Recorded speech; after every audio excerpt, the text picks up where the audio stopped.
Okay, welcome. I'm so excited. My name is Renessa Rios Strong, and you are on the Renessa Rios Show. We are going live from my love talks, love and live talks. We're on Facebook Live recording as well. So I'm super excited. I have Christy Lee Beckley here. She is going to be my awesome guest today, sharing her miraculous story.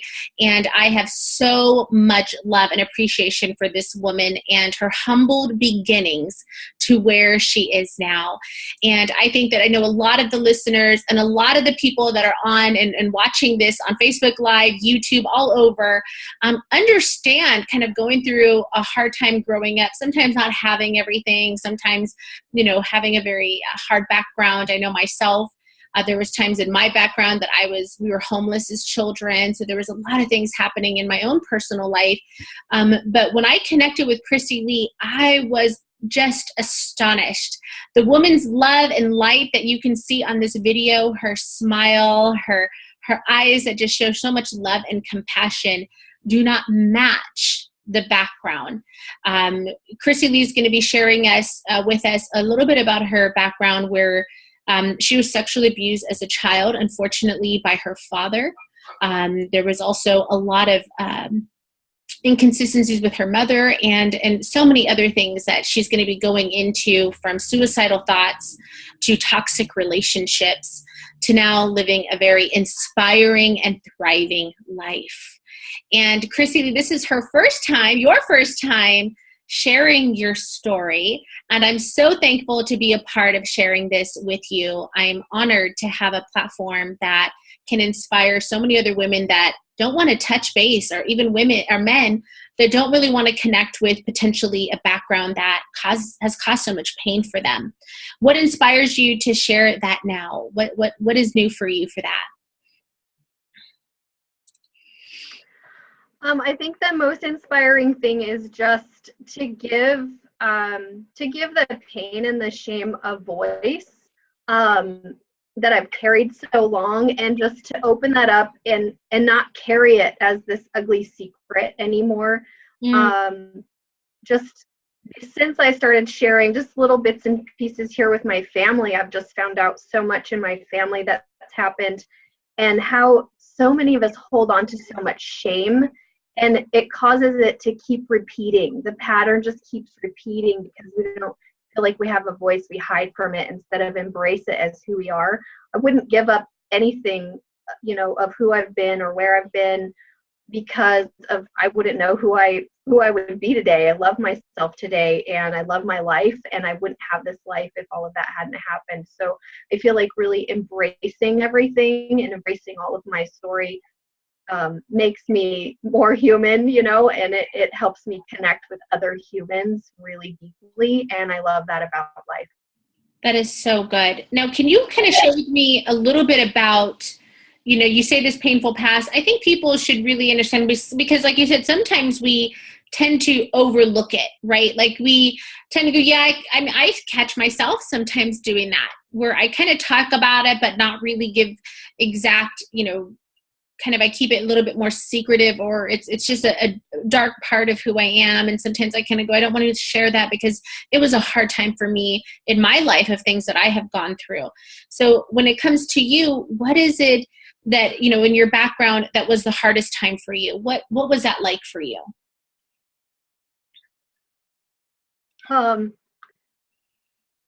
Man, I would say my whole childhood, I just didn't feel like I was even living in my body. I just felt so disconnected. I didn't feel like I fit in anywhere I went.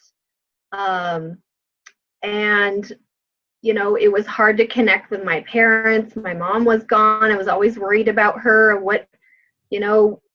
what crisis there was going to be, or if she was going to be alive. So I didn't really have a mom to connect to. I mean, I'm really grateful for my stepmom for stepping up and taking care of me, but still that lack of maternal connection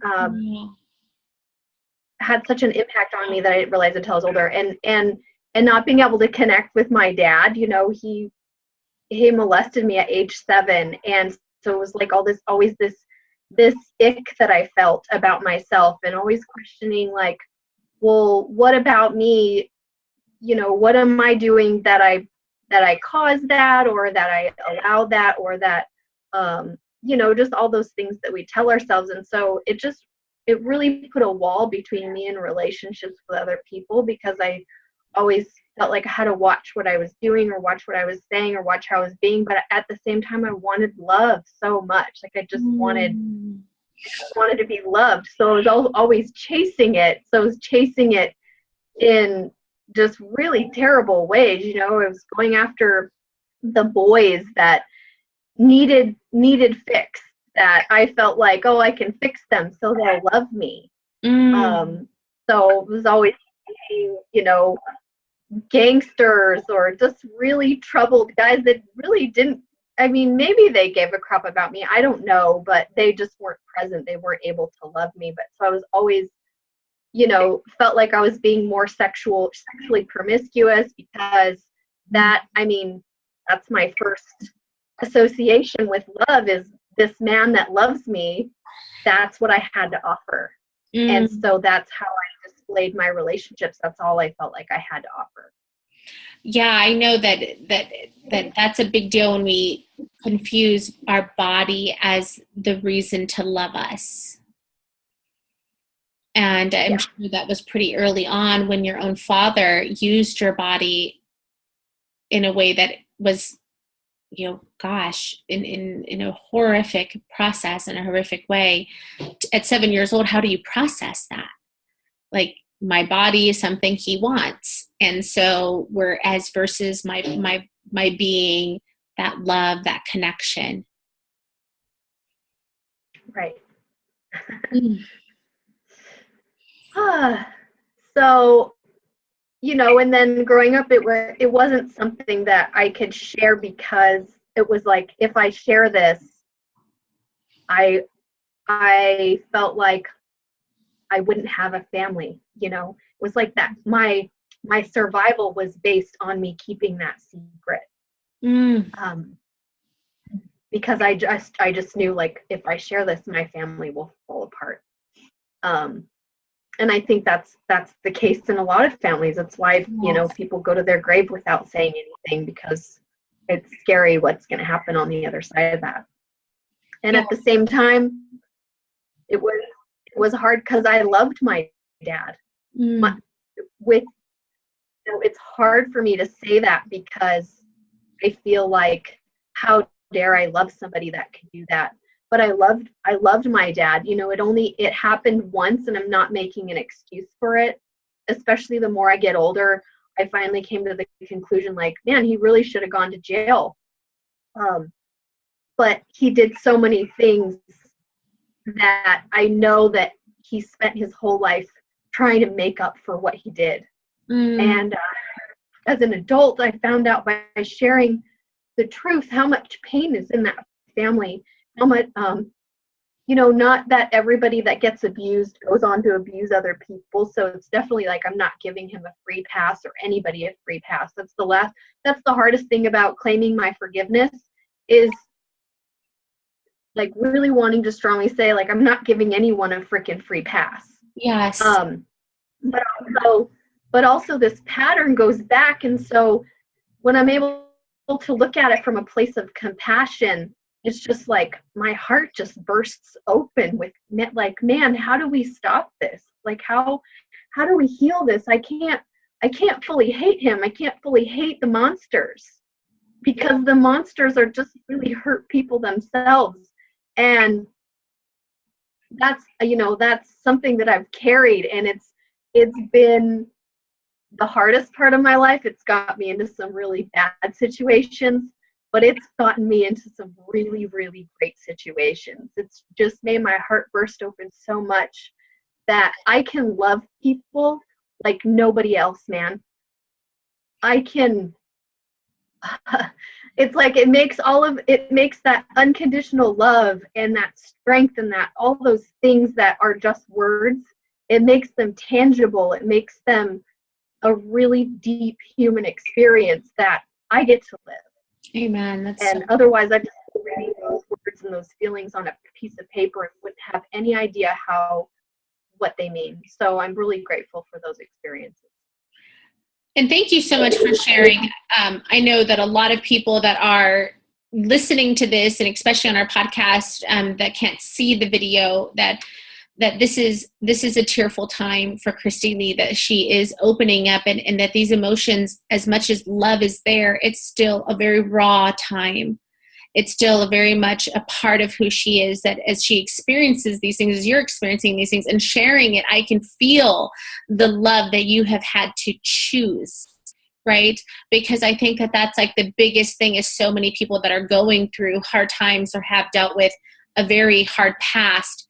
Some of them don't choose love in such a loyal way, like you are saying. Some of them choose to believe everybody is out to take advantage of them, and that life is not going to work out for them, and that they are always going to have a patterns of other people using or abusing their love, their connection, their heart, their joy. And so what was that shift for you? And I love to connect on the word miracles, because I believe in miracles. And in going through this time and growing up with your dad, and knowing his heart was always trying to make things better, trying to apologize in his own way, right? He was just trying to show you, I'm sorry, in his own way. That there had to be a lot of things coming up for you in that way of still loving the heck out of your dad, kind of, but still at the same time knowing his intentions was making up for that particular time, but also being in a place that you had to choose to not get angry. Or if you did, what was that shift for you that kind of had you go to more of living this life with love and connection versus the other way around? Because I know a lot of people are subtly living a very bitter, angry, frustrated life right now, and they're not choosing joy after a hard time. So I would have to say I didn't really carry, not consciously as a teenager, I didn't really carry a lot of anger, because I was also experiencing my dad as this hardworking man that was taking care of me. And he apologized for what he did when I was 14. He apologized. So it was like he fessed up. He took responsibility. But then, he took responsibility for what he did. Yeah. In the way that he knew how. Yeah. Yeah. Most people don't do that. Yeah. So, however, it didn't take away that I just felt lost as a teenager, searching for love, searching for who am I? What is the freaking point of all this? I was a good student. I always did good, even though I was a habitual runaway. I was always searching. I was searching for something. I would sneak out and I would wander the streets of Las Vegas for no reason. I was searching. So I must have had angels watching out for me, because the places that I was in the middle of the night for no reason in Las Vegas, it's a miracle I'm not freaking dead, okay? Wow. I would meet people, I would go with them, and that's not to say it wasn't anything dark. Like, I don't want anybody making up anything in their imagination that I would meet people and it was like I was going and just having sex with random people on the streets or anything like that. It was nothing like that, okay? Well, good. That's good to take away the imagination part, right? Because we can imagine. Let's not go down that rabbit hole. Okay. But I was always searching. So, when I was 17 years old, I was a senior in high school. I came across a book in a bookstore. I was randomly waiting, and I always like to look at the astrology things. I wasn't really into deeper spiritual stuff, but the astrology section of the bookstore. That was my reading. That's it. This book fell off the shelf, Conversations with God by Neil Donald Walsh. And the back of it said, "You are reading this for a reason. This message is meant for you." And I'm flipping through the book, waiting to go get on the bus to go to work. And I'm like, I need this book, but I didn't have the money. So I was like, oh, I put it back. A week later, I was at my friend Chandra's house. She's probably watching right now. And her mom had that book on her shelf. And she let me borrow it. And I swear I finished it in like less than 48 hours. And it was probably 24, but less than Conversations with God. Is that what? Conversations with God. Oh, wow. By Neil Donald Walsh. It was amazing. So that kicked off my spiritual transformation. And one of the biggest lessons in there that I always take from that is a lesson of forgiveness. There was a parable in it called The Little Soul in the Sun. And it's basically about, all these things that happen to us, there's a reason. And if people are doing bad things, they're having to slow their vibration down to a denser version of who they really are, to come and do these things so we can experience ourselves as good or forgiving, or because otherwise, like I said, they're just words. They're just things we know about. Yes. And God says in the parable, look around you, I've sent you nothing but angels. And when I read that, I just lost it, because it was like that was how I felt about my dad. That's how I felt about my mom. That's how I feel about so many things that have happened in my life. Is like, we come here to experience life. There is every possible version of life that you could imagine that we can choose. We have free will, and there is value in every experience that we experience. And we have to keep choosing. We have to, that was the other thing. When that little soul said, I'll come down to you and do this thing that is not so good, and so you can experience yourself as forgiveness, he said, just remember who I am, because if you forget, then I'll forget, and then some other soul is going to have to come down and remind us. So it's so important when we're faced with those situations that are hurting us, that we remember who we really are. And that's the experience we get to choose, is always choosing that higher, who do I want to be in this situation? Because, I still go through, I'm not always in forgiveness mode. I'm not always in love and peace and we're all one. Sometimes I want to call out the bad stuff, and that's okay. That's okay. I don't want to just live a flat line of, I'm perfect, I'm loved. We experience all feelings. Yes. Yeah. So then shortly after conversations with God, my uncle Daryl, who I like to call him my dream catcher, he got involved with this seminar company called PSI Seminars, and he ensured that my whole family went through it. And it was a 4-day personal development course that just changed my life. That class changed my life.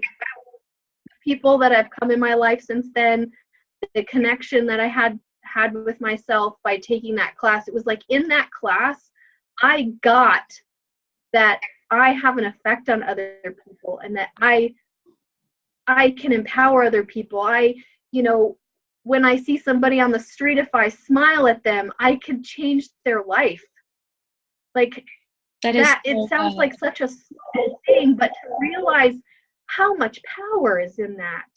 That changed my life. That gave me the answer to what is the purpose here. Why are we here? Yes. And not that it's for everyone else, but it's like, it was just, I don't even know how to put words to it. So that has been the foundation of my life. Conversations with God and PSI seminars. And from that point forward, like, I've always been involved in making a difference in people's lives. Like, that's when I got like, I don't know what I'm going to be doing, but I'm going to be making a difference in people's lives. And I thought I was going to go to school and be a teacher. And I met someone and they're like, I'm a life coach. And I was like, yes, that's what I want to be. I want to teach people what I want to teach. I don't want to teach people what schools tell me to teach. Yeah. Like, I just knew that I had so much in me that I could teach whatever I wanted. And so that led me down the path of becoming a life coach, and then a Reiki master. I met my, my first husband was amazing. When I was 19 years old, my family fell apart. My dad and my stepmom got divorced. My dad lost his whole business, and he spent his whole rest of his life on the streets until 2 years ago when he died, pretty much. He lost everything. So when my family was falling apart, in comes this male into my life, this person that was not from the same side of town that I was on. He was from the nice part of town, he was the one that was like my claiming of, what, I want a better life and I deserve better, and this is what I want. And his whole family was amazing to me. They became my family when my family completely fell apart and just couldn't be there. And we had my first son. He was 15, and that was my favorite miracle. Yes. I love that. And I love just sharing with people too, that the miracles that I have seen even in my life is always when, and they share this even in the Course of Miracles, that when somebody else reaches their hand out to you, and in that reaching out to you, it creates this higher level vibration to operate, experience life differently than how you were before. And anytime, it could be a shift in perspective. It could be someone coming and aligning themselves with you, like your uncle did, who said, hey, I want to take you from where you are to empowering you with this other way. That's a miracle when you are able to literally be in one place one day, start a 3-day seminar, and be at a whole different place at the end. And I have done a lot of workshops, a lot of seminars, a lot of retreats that have done that exact same experience to me. And so investing in yourself and taking on that, or if somebody's egging you or talking to you about, hey, should I try this? Should I do this? Do it. Go and experience something that could be transformational, because look at from where you're sitting at, your whole family was going one way, but someone in the family decided, we're going to not end at that road. That's not going to be our destiny. That's not going to be our fate. And you shifted it. And now look at where you're at. So that's a course in your direction that can literally change the course of your life. So people are saying, I want a miracle. Well, maybe you need to look around and see what you can enroll yourself in, or who's around you that's trying to support you and encourage you to grow and learn. And that could be your shift in that miracle that you need in your life, because clearly that worked for you. So, or was a part of your workings of many things. So, kind of just in this place. Yeah, go ahead. I was just going to say, it really taught me to just keep going. Life is life seeking, and I'm a part of that pattern. Yeah. And so I can really trust myself. I can trust my desires. And if things aren't working, then I just need to keep moving with the flow, right? Yes. Like my first marriage didn't work out. And so I trusted my heart, and no matter how it was. And now I'm in this amazing marriage. And it's everything that I wanted it to be. My husband, Nick, is amazing. His family is amazing. And our life just keeps getting better the more that we just trust. And, in the beginning of the year, my husband lost his job, and it was really terrible. But in the end, it's like now he's freelancing and working from home, and he's so much healthier, and he's making us green smoothies every morning. You know what I mean? It's like, so these things, like tragedies, they end up being like the best thing that they can be. And so just have faith and trust that there's something on the other side of that darkness, and just keep pulling yourself forward and jump in the flow. It doesn't always look the way that we think it's going to look. Yes. It's sometimes we have to look around us and see what life is giving us, because life is so much bigger than us in our body, right? Oh my gosh. Like the universe has things in store for us that are way bigger than we could ever even imagine or know how to ask for. Yes. So we just have to trust and be like, hey, like this is what I want and give it to me however. Yeah. And one thing I have noticed too, exactly with what you're saying, is that even with the transformations that you have had and the transformations I've had in my background, that we're still open for more, right? I mean, some people would think, and I remember after I had co-authored my second book and wrote my first book, and I was in my early 30s, in late 20s, early 30s, and I said, I never imagined this to happen at this time. If you would have told me when I was 15 and running away or drunk with all my gangster boys that I was going to be writing books in 15 years and I'd be like, you're cray, right? I'd be like, there's no way that I would be where I'm at right now, right? And so I look at that and go, you can choose right now. There's circumstances in your life, and I love it with all of our listeners that are listening. There's things that are happening in your life, and you have the opportunity to go, these are all really bad things that are happening, to keep bad things to keep happening. Or you can choose to say, these are all things that have happened, but I have learned from these experiences, and I'm turning them into my message. I'm turning them into helping other people. I'm turning them into my growth, and really excelling in that place. Because I just know that with both of our stories, that's why I loved connecting with Christy Lee. I feel like her and I can just have slumber parties every weekend, talking about our life, sharing our life with our boys, and just being in that place of really engaging with, you're growing into more things. So what are you growing into, Christy? I know that you even have an offer for everybody that's listening live, and even all of those that are all over, that you want to give something to people that are listening to have the opportunity to really connect with you and your services and what you do. And you have a website, and really, so what is new for you, or what's going on for you? And then what can people take advantage of if they were to connect with you? And why are you still inspired to keep doing more? Like you've got the husband, you've got the life now. Why keep doing more? Well, top of mind, why keep doing more? I want to have more fun. Yeah. And so one other thing, my mom committed suicide 3 years ago. That's right. And I just, as hard as it is she felt like she gave us such a hard time, that we always had to take care of her and all of this, which I would continue to keep to have her here. Mm-hmm. But in her note, she wanted to let us go so that we didn't have to worry about her anymore, or that we didn't have to worry about the pain she was in.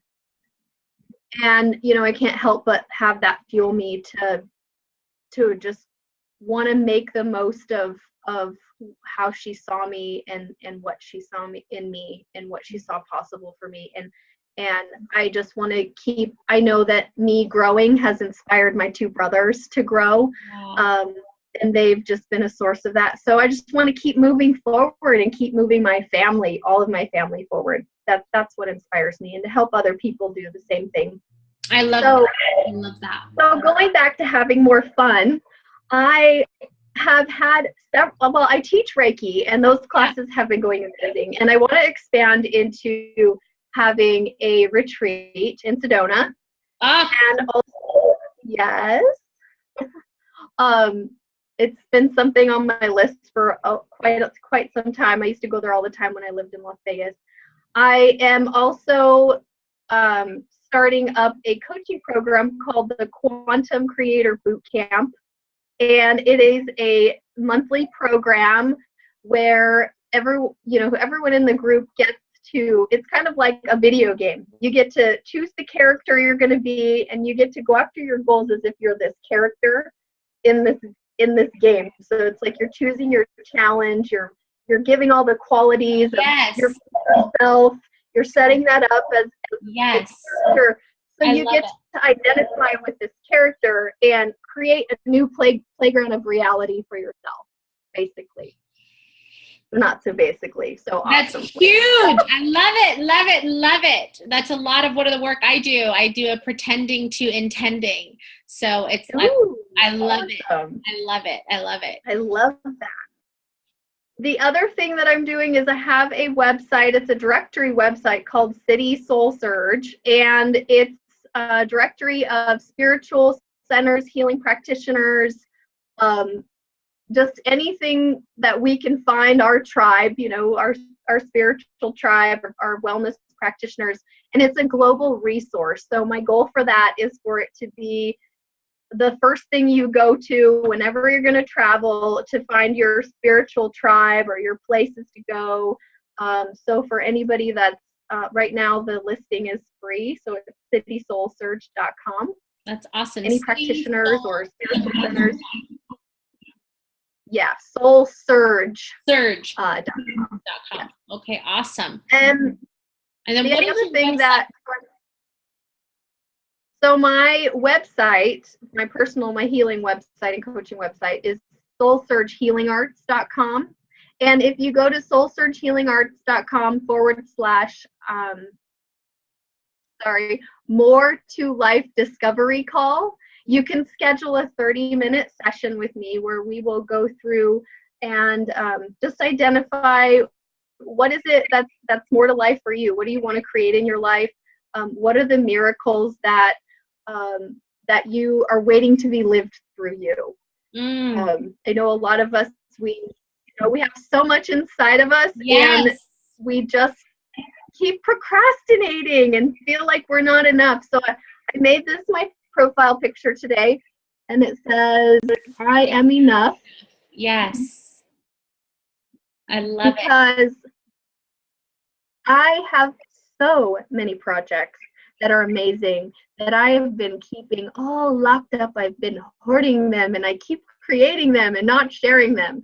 And so I'm wanting to challenge myself to share them and challenge other people to share what are your creations. What are the things that you want to create? Maybe it's a coaching program, maybe it's a healing program, maybe you just have some really amazing art or music that you want to share.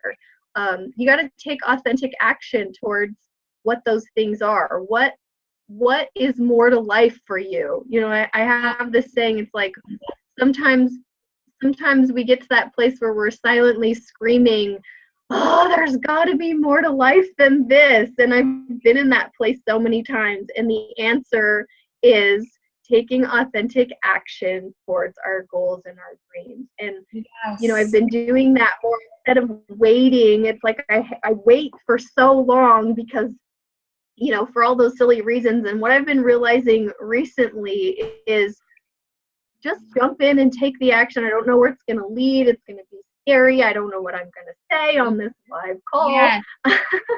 And maybe that person doesn't think I'm good enough, but what I realized, so this week I put myself out there to this very prestigious teacher that actually works with stars like Beyonce and other music artists.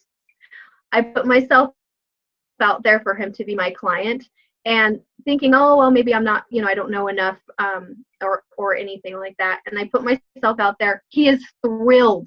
He keeps calling me. He's putting things together for me. Like, we are on. So I have this amazing connection. And all because I just said, you know what? I don't know I don't know everything. I can't know everything. I'm done having to know everything before I take action. I know what I know. I'm damn good at what I know. And I can learn on the way. That's the most amazing thing about me, is I'm really good at learning. And I don't need to keep proving how smart I am by learning more and more and more before I can just go for it. I see so many people get stuck in that, Christy Lee. So I'm so thankful with you sharing that. That's so inspiring that we don't have to, let me read 10 more books. Let me do this, this, this, and this, and this, and then I'll share my gift. No, you're inspired and you're going and growing right now. I just love, love, love that. Well, we have to wrap up our time. And I think you should have your own podcast too, because you share so much valuable information, and you need your Christy Lee Beckley podcast, just sharing your love and light with the world. I agree. That's in the works too. I'm sure it is. I'm sure it is. And you've inspired me so much as well to just stay connected to meeting powerful women that are empowered from within. You know, that it can't be taken away. You can take you anywhere, to any city, any state, any country, and the power exists within. And it's so beautiful. I just love how God just brings those divine appointments together, and just having that time of us meeting. And then now look at where we're sharing love and light. So is there anything else you wanted to just share with any of our listeners before we head off? You know, I just like to invite you, please take advantage of the call. Whether you're interested in working with me, or you just want to connect with me. I'm putting myself out there to connect with you, and to see where it goes. It could be a partnership. I don't know, maybe you'll be my client, or maybe I'll be yours. I don't know, but I just want to connect. I love it. And we'll have that link on our website. healingarts.com/more-to-life-discovery. I love it. And we'll put that link on our website. We'll put that link on all the Facebook feeds, on YouTube. And you can also get the archive of this recording on renessa.tv and also renessarios.com. They're both combined together. And I'm so thankful for you just being a part of my show and just sharing your story. And I know there's hours that you can continue on, because we all have layers that we have overcome. But just what you have shared, I could feel the emotion, I could feel the connection and the words of encouragement. And you gave practical steps of how to achieve more miracles in your life. And with the authentic action, with reaching out and keep growing and learning and choosing love. And I think the biggest thing is having a heart of forgiveness. And I think I know I've done a lot in my podcast and in my own life of forgiving and choosing love versus anger, and staying bitter and judging and critiquing. And I think our biggest thing is forgiving ourselves. The biggest number one is forgiving ourselves for those bad thoughts, or the way we don't think we're enough sometimes, or the way we feel like we're doing so many other things, and just really having grace and compassion for our own souls, and how we are all growing and ascending into this higher level of more God consciousness, more love, more compassion, more connection, and more unity. So I'm so thankful so much to have you a part of our show. And you can find all of our listings, all of our links located on our different social media outlets. And so we just want to share love, love, love. So are you ready to say goodbye, Miss Beckley? I am, and I just want to say one more thing. I'm so grateful for you, and for everyone else listening. There's so much power in seeing someone for who they are, and that's how I feel with you, Renessa. You have seen me, and you acknowledge me. A lot of us invite it in, and don't forget the power that you have to invite others in and to acknowledge them, because it's a lot of times that might just be the point of their confidence or causing them to go. Thank you. I appreciate you. Thank you. I appreciate you too so, so much. Love, love, love to you. We'll connect after this, and I will say we'll see you on our next podcast show. Listen live and subscribe to our channel. Subscribe to my channel on YouTube and on iTunes so you can get my next podcast. Big hugs and love to you.